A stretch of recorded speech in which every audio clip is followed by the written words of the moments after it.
उत्तर प्रदेश के मुख्यमंत्री योगी आदित्यनाथ के आह्वान पर संत कबीर नगर के मेहदावल तहसील के एसडीएम ने जिस तरीके से स्कूल चलो अभियान को तेजी गति देने को लेकर के उन्होंने तैयारी बना ली है। उन्होंने बैठक की और बच्चों को भी बताया कि इस तरीके से स्कूल चलो अभियान में जागरूकता भी फैलाई।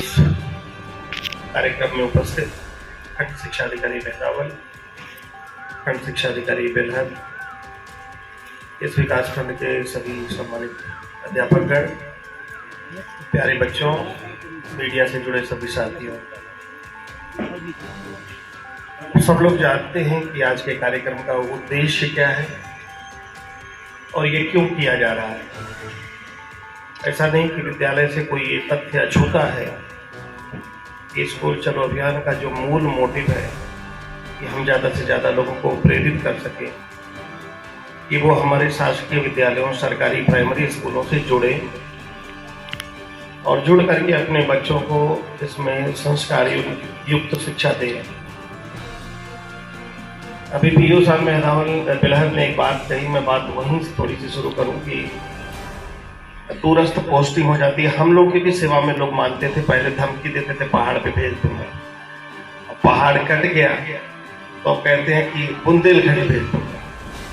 जालौन में यही पानी मिलता है, यही मिट्टी है, यही सूरज है। लोग कुछ कम आते जाते हैं। तहसीलों में मेरे बहुत सारे बैचमेट हैं, ललितपुर में, झांसी में, जालौन में, उरई में, बांदा में, चीजें सब यही हैं।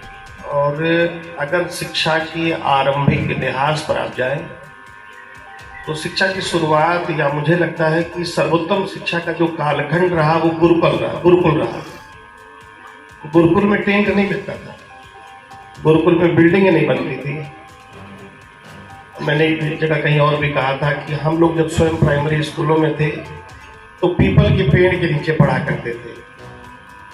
और आप यकीन मानिए कि इतना आतंक आप लोगों का हुआ करता था कि पाठक के एक हमारे अध्यापक थे, जब स्कूल की बाउंड्री पर दिख जाते थे दूर सिवान पे, तो हम लोग बैठ के पढ़ना शुरू कर देते थे। तो आतंक से आशय अनुशासन से है।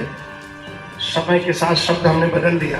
ऐसा नहीं था कि वो कोई आतंक फैलाए, बट एक स्वाभाविक डर था मन में, एक स्वाभाविक संकोच था, एक ये भाव था कि गुरु जी आए हैं तो हमें पढ़ना है। और वो कुछ कर दें तो ये गलती करने पर कहीं मार दें, चाटा के मार दें, छड़ी से मार दें, तो हम लोग संकोच और शर्म के मारे अपने को गार्जियंस को नहीं बताते थे। अब तो गार्जियन चले आए घर पे, स्कूल पे, मार साहब आपने मारा कैसे? अरे मार साहब कोई विरोधी तो है नहीं, पट्टार है नहीं, कुछ गलती किया होगा, डांट दिया होगा। इस भाव को शिक्षकों में भी, अध्यापकों में भी और उनके पेरेंट्स में भी जानने की जरूरत है। सरकार कितना ध्यान दे रही है? आप सब लोग, जो लोग आज से 20, 25, 30, 35 साल पहले प्राइमरी स्कूल में रहे होंगे, न जूता मिलता था, न मोजा मिलता था, न ड्रेस मिलते थे। हम लोग अपनी टोपी लगाते थे, खाकी का पैंट शर्ट, हाफ पैंट और खाकी का शर्ट, और वही पहन के जाते थे। मैंने कहा था कि जब हम लोग 4 बजे छुट्टी होती थी तो जब अपना बस्ता उस्ता झाड़ते थे तो उसकी धूल घर पहले पहुंच जाती थी, हम लोग थोड़ी देर बाद पहुंचते थे। मतलब वो धूल, मैं इसको थोड़ा सा जोड़ रहा हूँ नेचर से, कि माँ बाप को अपने बेटे की धूल या हवा के साथ मिश्रित उस गंध से पता चल जाता था कि मेरा बेटा शाम की स्कूल के टाइम से चल चुका। अजीब, देखिए, नेचर और शिक्षा का बड़ा संबंध है। मैं बार बार कहता हूँ, एजुकेशन एक ऐसी चीज है, दुनिया के किसी काम में आप जाइए, शिक्षा की जरूरत है। आप सब कुछ कर सकते हैं यदि आप शिक्षित हैं। दुनिया का कोई ऐसा काम नहीं है जो आप नहीं कर सकते। और ये एक ऐसा हुनर है कि यदि आप शिक्षित नहीं हैं तो सब कुछ आपके अंदर है। आप 6 फीट के हो सकते हैं, आप अंग्रेजों की तरह गोरे हो सकते हैं, आप बहुत सुंदर, आपकी आंख हो सकती है, आपका नाक हो सकता है, और अगर शिक्षित नहीं है ना तो वो सारी चीजें बेकार है, कोई बहुत मतलब नहीं है। उद्देश्य स्कूल चलो अभियान का यही है कि हम लोग अपने आसपास पड़ोस के सभी ऐसे बच्चों को जिनके माँ बाप कदाचित अर्थ के अभाव में, कदाचित सुविधा के अभाव में, या किसी संकोच या झिझक के अभाव में प्राइमरी स्कूलों में नहीं डालते हैं, उन्हें हम प्रेरित करें, उन्हें मोटिवेट करें कि हम ये सुविधा दे रहे हैं, हम ये सुविधा दे रहे हैं। और उनको प्रेरित करें कि हमारे प्राइमरी स्कूलों से जुड़ें। अभी आज माननीय मुख्य सचिव महोदय का एक पत्र भी जारी हुआ है। हमने मेदावल में ये बात कही थी कि हम अपने सहयोगियों को और अपने सबको प्रेरित करेंगे कि एक स्कूल गोद लें। देखिए, बहुत बड़ी चीज़ नहीं होगी, मेरे पास टाइम नहीं है, मेरी बड़ी इच्छा करती है कि स्कूलों में जाएं, 1 घंटे आधे घंटे कुछ थोड़ा बहुत विषय की बात की जाए। जितना अच्छा आप बताएंगे, हम लोग को भी यूनिवर्सिटी लेवल पे जो टीचर्स या इंटर कॉलेजेस में जो अध्यापक बहुत अच्छा पढ़ाते थे, हम लोग आज भी उनको याद करते हैं बड़ी शिद्दत से कि गुप्ता मार साहब थे, बहुत अच्छा पढ़ाते थे।